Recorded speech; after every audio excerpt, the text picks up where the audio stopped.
हाँ, तो स्टूडेंट्स, इसके पहले हमने आपको ट्रायंगल बताया था और मेंसुरेशन के ही पार्ट में हम पढ़ रहे थे त्रिभुज। उसी त्रिभुज के लिए आज यहाँ पर पढ़ते हैं त्रिभुज मतलब ट्रायंगल। आज इसी ट्रायंगल के लिए हम पढ़ते हैं। तो ट्रायंगल आपको अर्लियर हमने आपको समझा दिया था कि in a plane figure bounded by 3 line segments. 3 line segments अगर किसी एरिया को बाउंड करते हैं तो जो भी फिगर इस प्लेन में कंस्ट्रक्ट होगा वो क्या होगा, आपका जो प्लेन में फिगर बनेगा, समतल में जो फिगर बनेगा, इसी को हम क्या बोलेंगे भैया, त्रिभुज। आज सिर्फ इस त्रिभुज की जब बात करें तो त्रिभुज, अब हमारे पास ये बात आती है कि त्रिभुज आखिर में कितने प्रकार के होते हैं। तो देखो भाई, ये जो लाइन्स हैं, ये जो साइड्स हैं, साइड्स को हिंदी में हम भुजा बोलते हैं। ये त्रिभुज की आर्म है, भुजाएं हैं। तो त्रिभुज में कितनी भुजा हो गई भाई, ए बी एक भुजा, ए सी दूसरी भुजा और बी सी तीसरी भुजा। तो त्रिभुज की कितनी भुजाएं हो गई, 3 भुजाएं हो गई। अब देखो, ये 3 भुजाएं हैं, तो त्रिभुज की क्या तीनों भुजाएं हमेशा बराबर होंगी या छोटी बड़ी होंगी, कैसी होंगी, ये भी जानना है। तो हमें ये जानना है कि त्रिभुज कितने प्रकार से बन सकता है। तो त्रिभुज की 3 स्थितियां बनती हैं। देखो भाई, त्रिभुज के जब हम देखें तो त्रिभुज के प्रकार मीन्स टाइप्स ऑफ एंगल्स। जब हम टाइप्स ऑफ एंगल्स की बात करते हैं भैया, types of triangle, sorry triangle, यहाँ पर हम आपको जो बताने जा रहे हैं, अब आप इससे कंफ्यूज मत होइएगा कि हम आपको जो बता रहे हैं, यहाँ पे जो हम बताएंगे वो त्रिभुज का प्रकार भुजाओं के आधार पे होगा। भुजाओं के means on the basis of sides. Sides के बेस पर हम इस त्रिभुज के जो है प्रकार लिखेंगे। तो भुजाओं के आधार पे कितने प्रकार के हैं। एक तो हम बोलते हैं भाई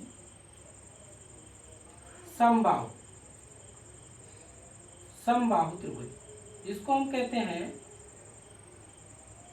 इक्विलैटरल ट्रायंगल। इक्विलैटरल ट्रायंगल हो गया हमारा। देखो, अब हम बार बार यहाँ पे ट्रायंगल शब्द लिखेंगे, लेकिन ट्रायंगल के लिए हम ऐसे ही एक छोटा सा साइन यूज करेंगे, तो आप बोलेंगे इसको ट्रायंगल है, यही त्रिभुज है, राइट। तो फिलहाल हम अभी तो ये बता रहे हैं। एक होता है समबाहु त्रिभुज, दूसरा लिखते हैं हम लोग समद्विबाहु त्रिभुज, समद्विबाहु त्रिभुज, और समद्विबाहु त्रिभुज का मतलब आइसोसेलेस, आइसोसेलेस ट्रायंगल लिखते हैं। और इसके बाद तीसरा हम समझते हैं, जिसको हम बोलते हैं विषमबाहु त्रिभुज। आखिर में ये सभी नाम का मतलब क्या है, whatever I have written here, what is the meaning? इन सबका आखिर मीनिंग क्या निकलता है, that is scalene, scalene triangle. देखो, ये मैं आपको लिख रहा हूँ, इससे आप हिंदी मीडियम के होंगे या इंग्लिश मीडियम के, बोथ ऑफ द स्टूडेंट्स, दोनों के लिए अच्छा हो जाएगा, दोनों को आसानी से समझ में आ जाएगा। तो ये त्रिभुज के प्रकार हो गए। ये जो भी प्रकार हमने बताए हैं भुजा के आधार पे है, भुजाओं के आधार पे, भुजाओं के आधार पर। इसका मीनिंग ये हुआ, मतलब हमारा है ये on the basis of sides.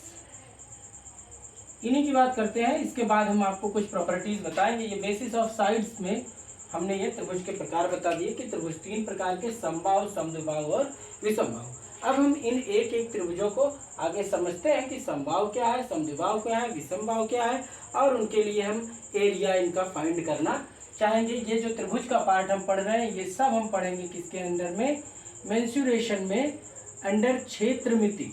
हम इसके क्षेत्रमिति में आज पढ़ रहे हैं, पार्ट 1 क्षेत्रमिति के लिए हम त्रिभुज पढ़ रहे हैं, ठीक है ना। तो क्षेत्रमिति के सेक्शन में हम पढ़ रहे हैं त्रिभुज। इस सेक्शन, ये सेक्शन है हमारा, इस सेक्शन में हम पढ़ रहे हैं त्रिभुज। और त्रिभुज को समझने के लिए ये आपके पास एक बेसिक कॉन्सेप्ट हुआ त्रिभुज का, ठीक जनाब। अब इसके बाद हम आगे बढ़ते हैं।